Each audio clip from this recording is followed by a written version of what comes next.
Nightwing suits have really evolved over the years. They took on new designs, new patterns, and new concepts, and even an entirely new suit sometimes for special occasions. While this list isn't complete, it is relatively comprehensive. So let's kick it off with George Perez's iconic disco wing design. This is the first ever Nightwing suit, and I still love this suit today and will always hold a special place in my heart. Next, we've got the new design by Tom Grummett, largely featured in the new Titans run. I really love this suit, and I even own the McFarlane action figure that they released of it not too long ago. After we've got the iconic Brian Stelfreeze slick black and blue Nightwing suit. This is probably my favorite redesign of the bunch, and I really like how it's evolved over the years. In the 2000s, we got an updated version of the black and blue Nightwing with slight adjustments to the gauntlets and the boots as they are less beefy. Arguably one of the worst Nightwing redesigns of all time, the Renegade Nightwing suit. I don't know. I don't think it's that bad, but I really just don't like it. It doesn't click with me. And then in 2011, we got one of the most divisive Nightwing suit redesigns. That was the new 52 Nightwing suit by Eddie Barrows. This one makes a few adjustments, with the most obvious one being the shift from blue to red on the logo. In 2013, Brett Booth streamlines one of the main aspects of the Nightwing New 52 suit, giving him some extra stripes where the belt would be, and to be honest, I really do like this redesign. During the DC Rebirth era, Javi Fernandez goes back to basics with a return to the black and blue suit, but with some updates, including some blue towards the boots. The Nightwing logo also becomes somewhat slimmer, especially around the shoulders, and we've eliminated the blue streaks going down the arms. In 2018, we get an updated version of the blue suit with a thicker Nightwing logo, but I really don't like the way that the gauntlets look in this suit. Again in 2018, briefly for one issue, we get a look at Debonair Nightwing, and while this isn't really a traditional suit per se, I loved it so much that I felt like we had to include it in this video. Arguably the worst redesign of all time, and again, while not a traditional suit, I felt like I need to include it, Rick Grayson. Just no thank you. Another take on the Rick Grayson evolution. This one has him looking like a mix of Action Man and just a generic action hero. Not a big fan, but it is a step up from the last Rick Grayson look. The Future State era wasn't very memorable, but we did get a slightly new suit design with the famous chin strap. The chin strap sparked a lot of interesting discussions at the time, but what do you guys think? I don't really feel strongly one way or the other. The Future State era also gave us this really weird and hardly used Deathwing design, which merged elements from the Deathstroke suit and the classic Nightwing Tom Grummett suit design.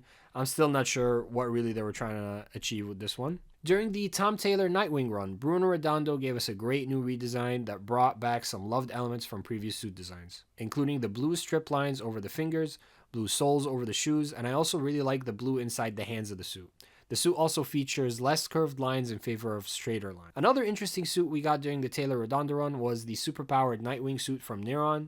This was a fun little 2-issue arc, and it was interesting to see what Dick would do when he basically was given the powers of a Kryptonian. Yeah, another great suit from the Taylor Redondo era, you guys see the pattern yet, is the Pirate Nightwing stuff. This is especially fun because it plays into a lot of the Dick Grayson tropes we've seen over the years, including him being super suave and sexy. I mean, just look at that open button shirt flaunting the chest. While the suit never really graced the interior pages, I just love this Buccaneer Nightwing suit designed by Dan Mora. I hope we get it in a story one day. It would also look really cool as an action figure. Marking the end of the Taylor Redondo era on Nightwing, we got a 5-part story called The Fallen Grayson, in which we saw artist Bruno Redondo give Nightwing a very rugged and gruff look, even giving him a beard. Many fans joked this was old man Nightwing kind of take, and I thought this cover gave us a cooler interpretation of what an old man Nightwing would look like. The first new suit design we got during the Waters Soy era of Nightwing is the Spheric Solutions armored suit, which was Kappa irradiated, allowing Nightwing to venture into the 5th dimension without any serious damage. This added some heft and bulk to Nightwing's suit and would also make for a fun action figure design. Last but certainly not least, we have 4 honorable mention designs. I guess one of these can be considered more than just suits. Let's start with the Titans Beast World Nightwing design, where he is literally a fox.